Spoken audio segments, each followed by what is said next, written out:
yaşayır bir anda dağlar, başı duman olur, ayağı gömgöy, ayağı gömgöy, ayağı gömgöy.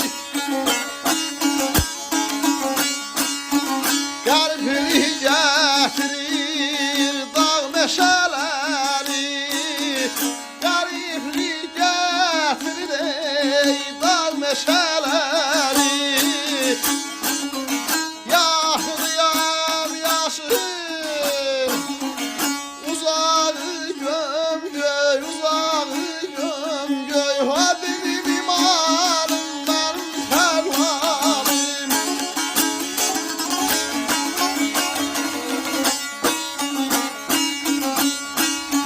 Benim azizlerim, hava ince günü havasıdır.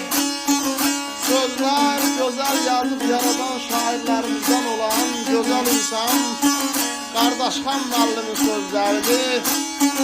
Ondan nazarınıza çatdırım ki, bu hava üstündə həmişə Böyük Məmməd Arazın Əlvida dağları oxunubdur.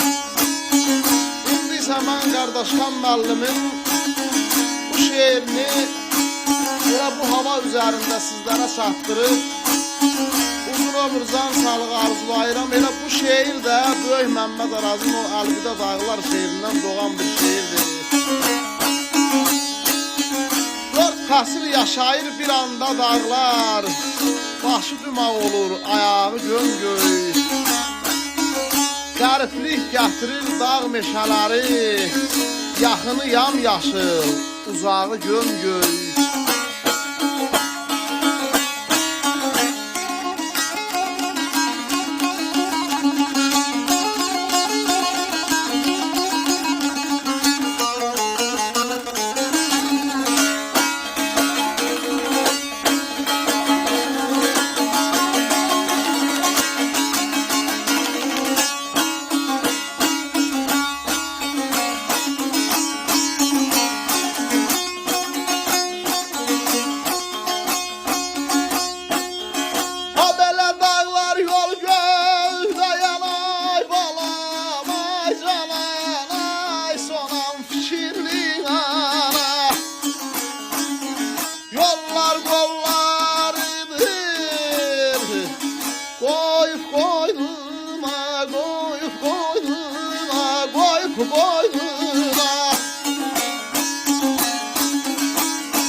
Kollar sapsarı, bucağı gömgöy, bucağı gömgöy, bucağı gömgöy. Aman məzizim.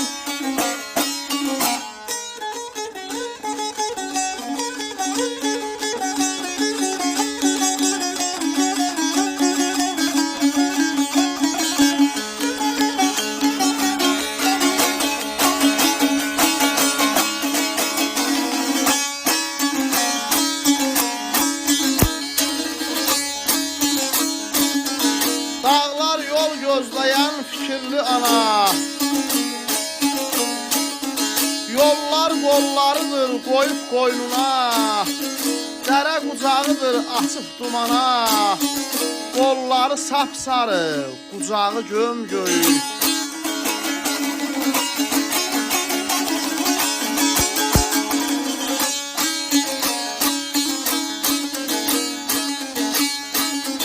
Qaynar bulaqdan iç, qaynasın qanın, bir dəli nərə çək, bəs sazın hanı?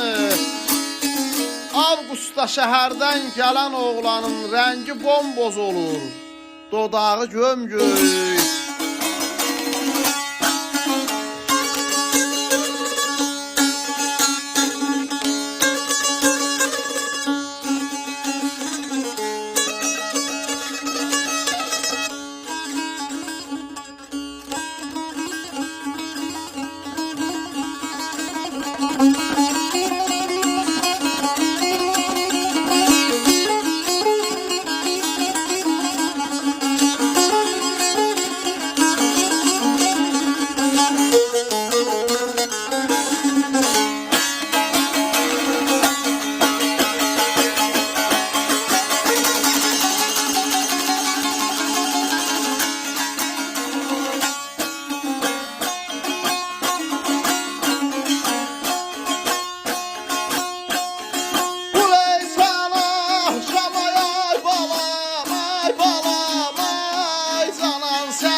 sende neler var? Kaynar